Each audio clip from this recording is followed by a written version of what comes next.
Alternate Bloons rounds are much different from a regular game of Bloons Tower Defense 6. Your first set of camos are on round 5 and your first leads are round 10, along with a bunch of other rounds being mixed in with more camos, more regrows, more fortifieds, much earlier on throughout a game of Bloons. With one exception, which I hope you'll trust me that we will not gain any income from, which is the middle path helicopter, which we need to move stuff around. I have disabled all means of additional income, and I will not be using anything in order to generate additional income throughout the entire run, including Geraldo's Quincy figure, which will actually become too expensive anyways as we go through the game. So the strategy here, I would like to try and get as many pops as technically possible with the Sentry Champion as we can. But we do have camos to deal with very quickly and then leads afterwards. So we need a ninja for the camos, and then we're going to spawn an alchemist as well for the leads. First black balloons, see, they come much earlier than usual. So nowadays in Bloons Tower Defense 6, as of update 44, rounds 101 to 140 now have preset rounds. So how many pops can we get in a game of ABR chimps? Just ignore the fact that there is cash crates here. We will not be using that ability, and the end result will show that I didn't use it. Also, before I forget, I do need to place down an alchemist at some point in order to deal with lead balloons. We're going to put you on strong so that you're always dealing with the leads and anything along those lines. Round 10, which shows there are 2 leads that spawn here. So we wouldn't be able to get anything like sticky bomb or anything else that's quite expensive, which will enable us to pop leads with the ninja.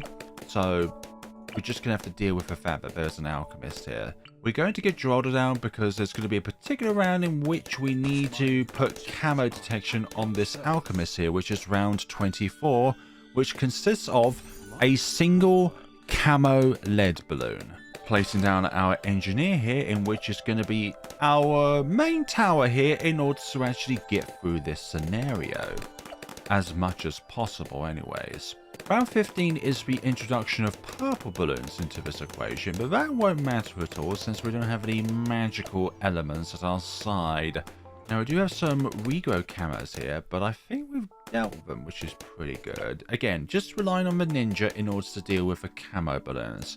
Now in a game of ABR, there is more likely to be more balloons in a round, so therefore you're able to get a higher pop count or slash damage count by the end of round 100.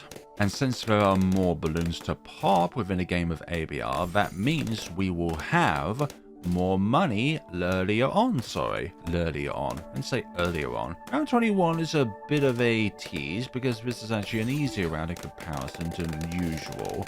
It's almost like it's saying, nah, we're going to hold it back, but at the same time, you're going to get less money from us than usual. 4 lead balloons. Again, we really need the alchemist here. So now we need to place our only invisibility potion onto the alchemist so we can actually deal with that camo lead layer. I really wish I could just put it on the engineer here instead. Okay, can we do this with just the ninja? And I don't think that's going to be true.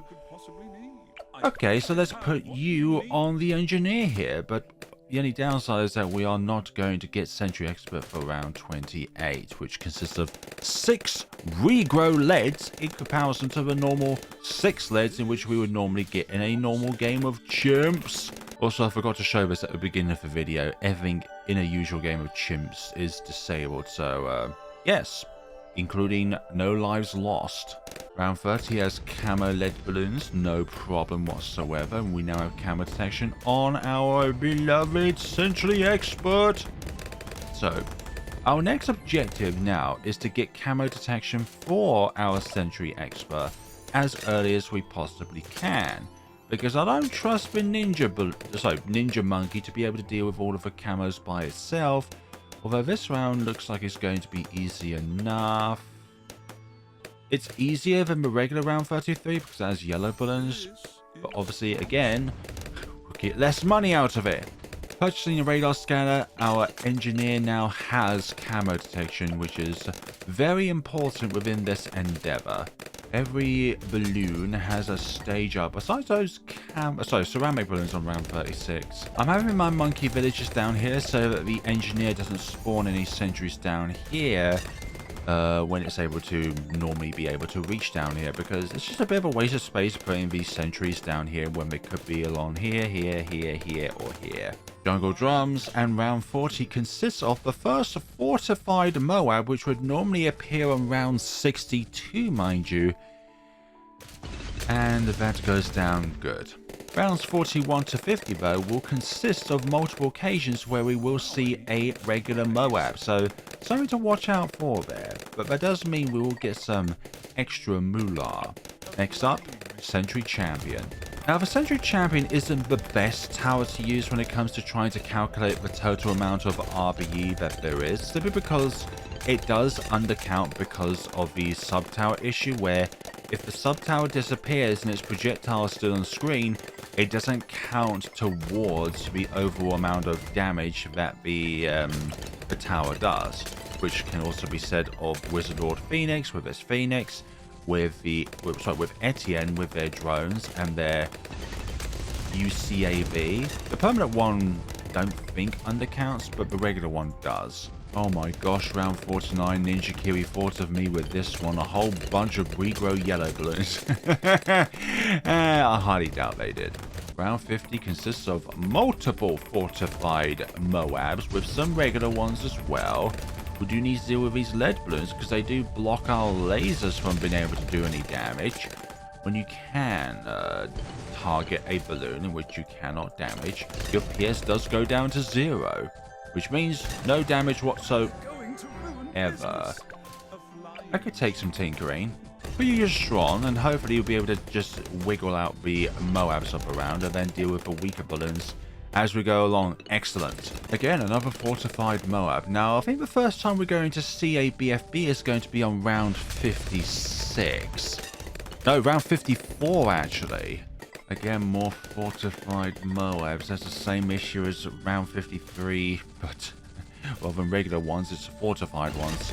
Also, round 53, the Sentry Expert does have the idea that it thinks that the camo pinks are the biggest threat, so it just summons a bunch of cold sentries rather than energy sentries, which is something in which we desperately need, rather than the cold ones, which does absolutely 0 damage against a Moab.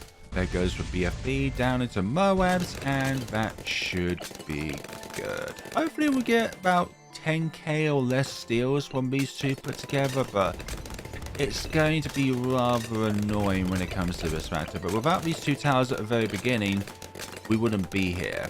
Oh great, a bunch of purple balloons. It thinks it's round 62, doesn't it?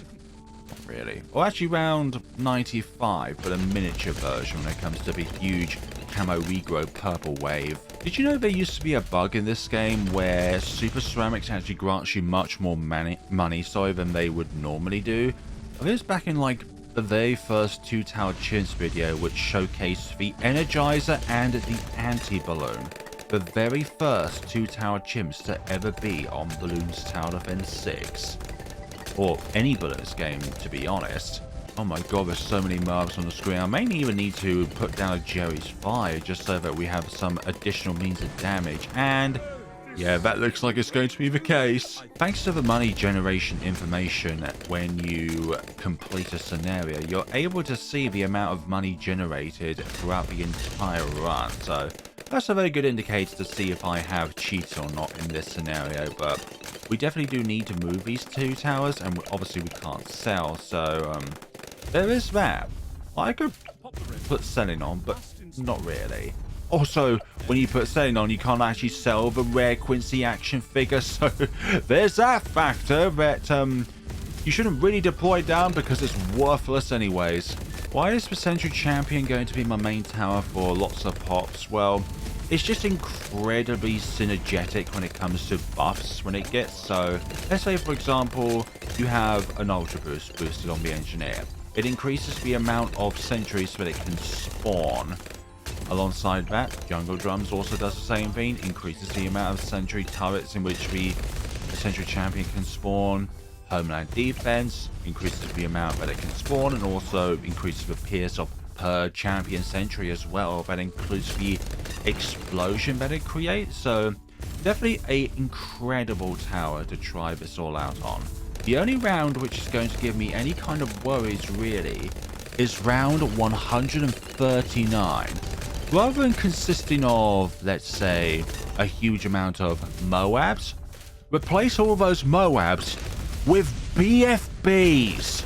I'm going to start preparing our helicopter now so that then we can do the departure of these two unwanted towers now within the center of the map. But obviously I feel like moving it in the first place is going to be very important so that it's less likely to get steals.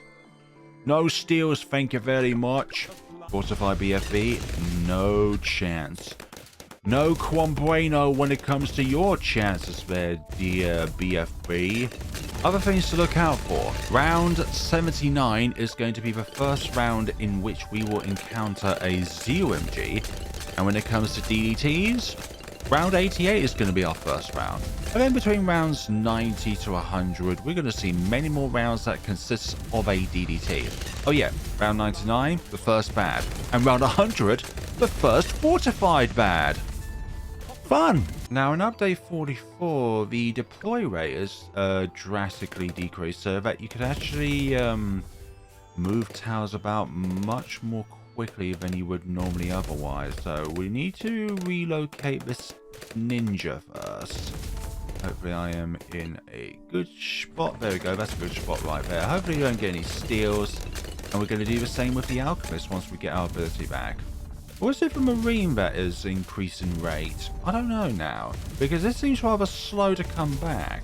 I did say it went from 45 seconds to 15 seconds, but that doesn't look it, unfortunately. Big downside, obviously, to buying this support Chinook is the fact that, well, we just kind of wasted 20k just to be able to move 2 towers, but it is a sacrifice I am willing to make. Round 76 is a much different story from the regular ones. It's just 10 BFBs. That's it. No regrow ceramic shenanigans. Round 78 is largely the same, but rather than ceramic balloons, they are fortified ceramic. So there's a little bit of an extra difficulty when it comes to getting all of the ceramics destroyed, but our deconstruction tool here will be able to ensure that we do extra damage against fortified balloons. And the rest of round 78, I think it's just the regular camo ceramics at the very end there. Nothing too special to write at home. Round 79, all BFBs are fortified BFBs. And the last one would be a ZOMG, speaking of the devil. Although I don't think there are as many BFBs throughout this round, but obviously their RBE value would be more because there's more of the fortified ones. Come on, ZMG, go down, please. You know you want to go down, please. Pretty please. With a champion Sentry explosion on top. Now, we do have our overclock up and running, but our next objective is going to be the Ultra Boost, just so that we have that permanent increase within the amount of sentries in which we can spawn down. And obviously, the overclock aspect will last for much longer. Overclock aspect being the spanner without the time symbol and the number by it. Ah, the usual round 83 shenanigans, but all of the ceramics have the camo layer to them, or the fortified layer, or all of the above with regrow. That's also included in the all of the above sections. The only thing that's same within an alternate balloons run is the round in which a ZOMG a fortified ZOMG will spawn on. Round 97. And that round just consists of 2 fortified ZOMGs and 8 fortified DDTs. Very interesting. Also, fortified DDTs spawn on round 93 rather than round 99. Very cool! Synergizable will be another word added to the Flare Balloons glossary of what that word means. DDTs have spawned, no good, no good. Round 90, rather than camo regrow fortified leads, it's ceramics with 4 DDTs to encompass it rather than 3. same as regular round 91, but all of the BFBs are fortified. Again, the extra damage from deconstruction is an absolute necessity here, or at the very least, highly encourageable to have. But I don't see any benefit really aside from the additional pierce and pin from the bottom cross path. I'm recording this video and it's like nearly 30 degrees in my room. I have to close my door just so that I don't make too much noise for everyone else in the house. And I've only got one window in the room and it is really boiling right now. So if I do sound a little down at times, it's just because of the fact that I'm absolutely sweating right now. And not because of the game, but just overall temperature annoyances. Also 30 DDTs on this round, which is normal. And the fortified Marbs, which are also normal. But the amount of camo regrow purples though, 500 of them, and there are no camo regrow leads, which is honestly a benefit, honestly. Now there's absolutely no way, aside from that little factor there's absolutely no way in which a single tower can get every single pop between round 6 to 140 in an ABR chimp scenario. I absolutely refuse to believe it. There's no way in which a single tower can get lead popping power by round 10, which is also able to detect camo balloons by round 7. And on top of that, just try and get every single pop available. Like, I just refuse to believe it. Okay, we've got Ultra Boost now, but the question remains is if we can get through the rest of this round. There we go. Okay, round 97, fortified DETs. No, thank you. Just these fortified ZMGs left. Hopefully we can last this round for another boost of the old Ultra Boosty. There we go. That goes down just like that. And then the second one will follow suit as well. I always prefer to get Ultra Boost first before like Homeland Defense because they're temporary benefits, whereas this is a permanent benefit. I think this round consists of more ZMGs than the usual round 98, because there's a huge amount more Moabs that spawns out as well. Not fun for the whole family, just for one member of the family, which is me. Fortify DDTs, no thank you. And our first bad of the day has spawned. Bad is about to go down, and also for the fact that there's going to be multiple bads that spawn between rounds 101 to 140, and a lot of them are going to be bunched up with other balloons, other balloons as well. So there's no way in order to prevent the range bug from enabling Geraldo, this Ultra Boost, and also this Ninja as well. Just ignore the fact that it's got 3,628 pops on it already, to be able to not damage a bad whenever it appears up here when there are other balloons nearby. It won't work. It will not work. It will be impossible. And there goes the fortified ZMGs, and the rest should be good, question mark, and there goes round 100. Now this portion of the game is going to be very interesting. Rounds 101 to 140. How are we going to fare with everything that we have in front of us? Yeah, it's going to be incredibly interesting. Call to arms is here. Like, for any rounds 6 to 140 scenario, two things that you should almost always have, is an Ultra Boost and Homeland Defense to support your popping tower. To increase your rate of fire, to increase your pierce, increase your spawn rate of sentries in this case, everything along those lines. People forget how important pierce is, aside from damage. Obviously damage is important, but how many balloons a projectile can go through is also incredibly important for those masses of ceramics. And that goes this round. I'd like to hold off from using the call to arms if I can, just because it's an ability and I'd rather not spam the rejuve potion, which has now been fixed so that it doesn't completely restock the store.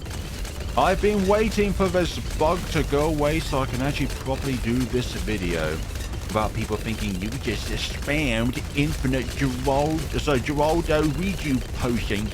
This is not a legit game. We'll do this again, and there goes the rest of the scenario. We're going to get in that kind of situation, or sorry, behaviors. Whoa, my God, look at all those. It was almost like they didn't stop spawning. Round 106 has another bad on the round. Another bad. In this scenario, will you get steel popped? I don't think so. Another balloons nearby, which are large. And you should be going down a bit easier than fortified bad was on round 100. And I think the next fortified bad is going to be round 120. Rather than 119, which is the usual. Just as long as we don't... I accidentally pressed 2, so as long as I'm... You know what, I'm just going to restart this round. I'm just hoping that that misclick, when I cancelled that round, did not just automatically collect those crates. I will be so goddamn mad if that was the case. Just don't put my finger on... Well, 2 was the last time, but not on 3. I didn't mean to press it. It just happened when I tried to press Ultra Boost, okay? I could benefit from a Moab Blue right about now, just to slow down all of this. Also, a Bloon Stabbo could be handy in order to slow them down, but not at this given point in time. Perhaps another time we will. Coming up to the end of a round here, and we are... Oh, we need to use Call to Arms. We need to use it earlier on in the round. I did press it again, but luckily they disappear after a while, which is pretty handy. Pretty handy. Call to Arms, I need you more than ever right about now to pop all of these balloons. And there goes round 108. Round 109 consists of a whole bunch of DDTs. 15 regular DDTs, but not a huge amount for this portion of the game.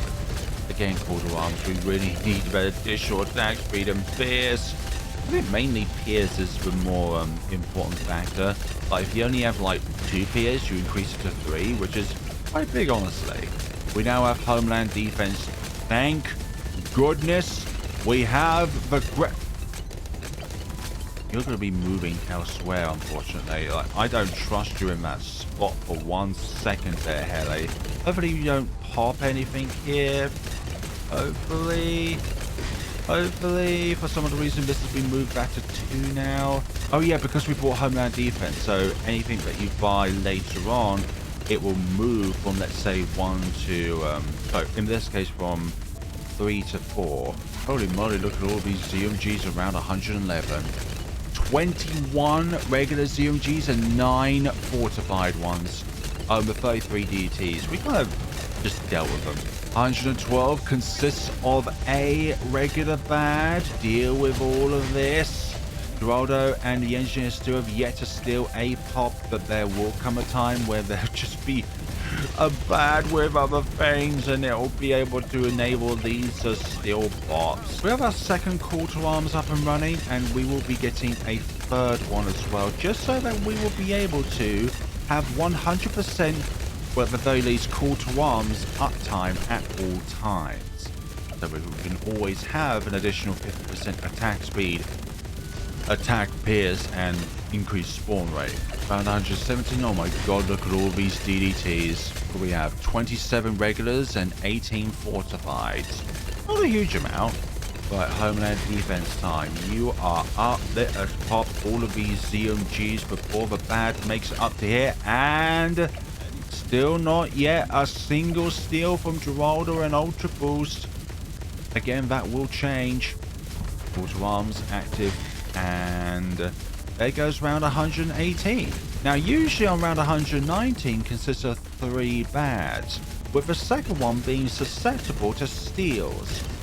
But in this case, it's going to be round 120, which are going to be susceptible to steals.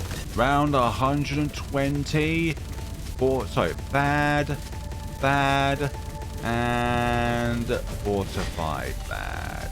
Can we pop them all? Can we? Okay, that's the first one done and dealt with, but yeah, that's gonna steal. That's stolen. There's no way we could have prevented that really, aside from making our timings just a bit better. But even then, these are gonna steal regardless. There's just no way to avoid it. Fortified bad.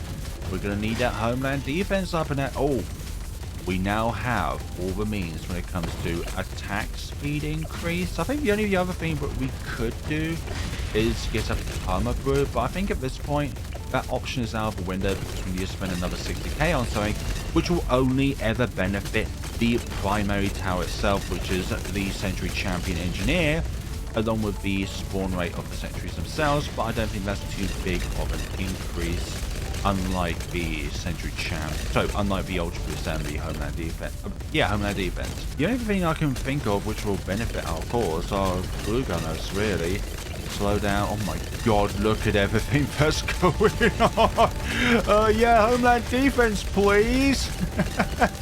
Oh, round 123 and all the DDTs. You bless me, Ninja Kiwi, with all of those balloons to destroy. Ah, another very interesting round.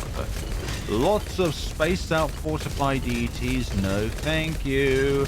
And Homeland Defense, just to clear up the rest.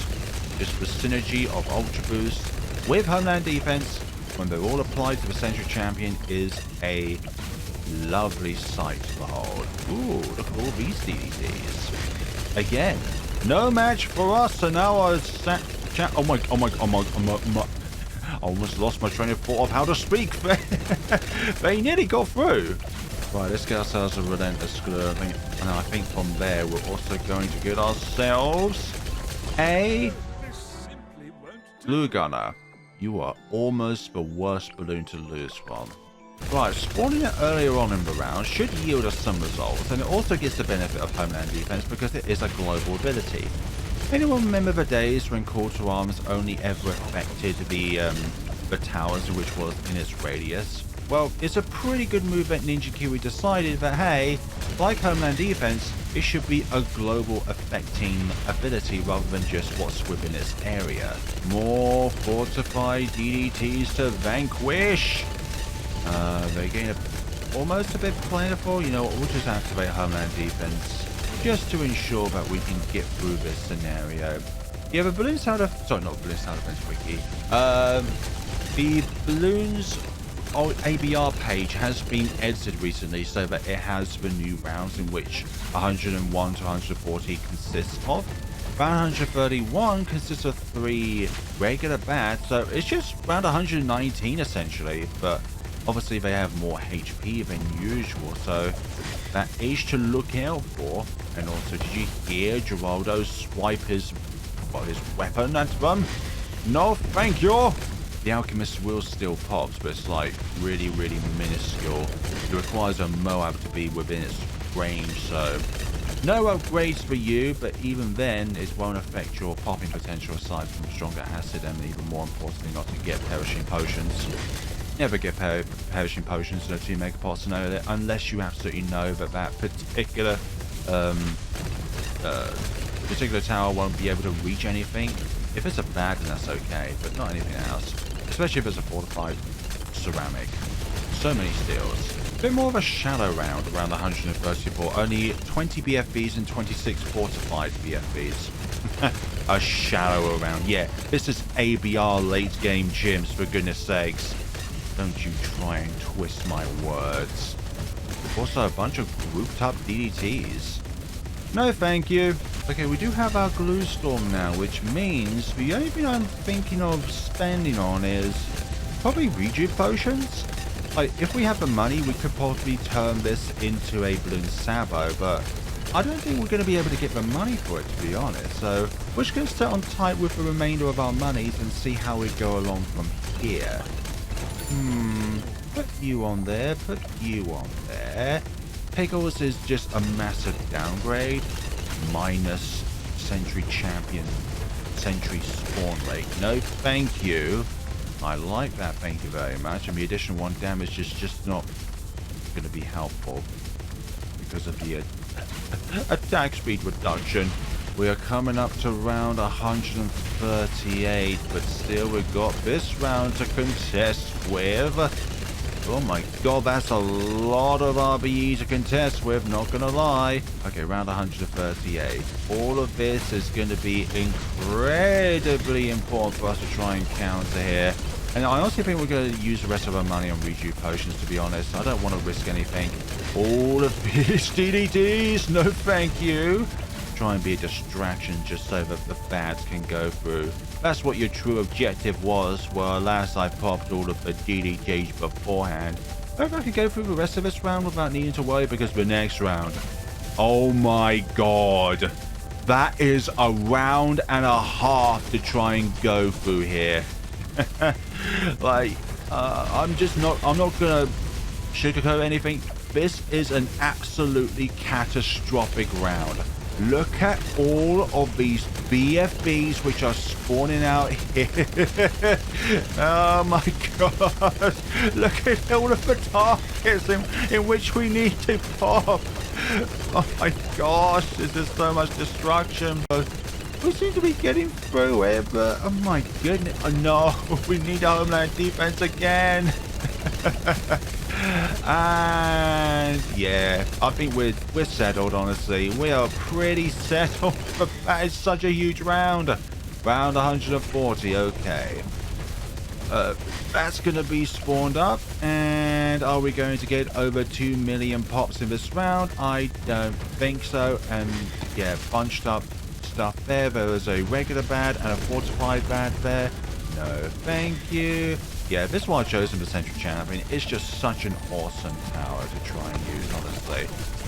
And honestly, pretty swell. Not gonna lie, this is a pretty swell experience. Nothing to worry about. 2 fortified bads left to finish off the run here. We've run out of Ultra Boost. Damn it.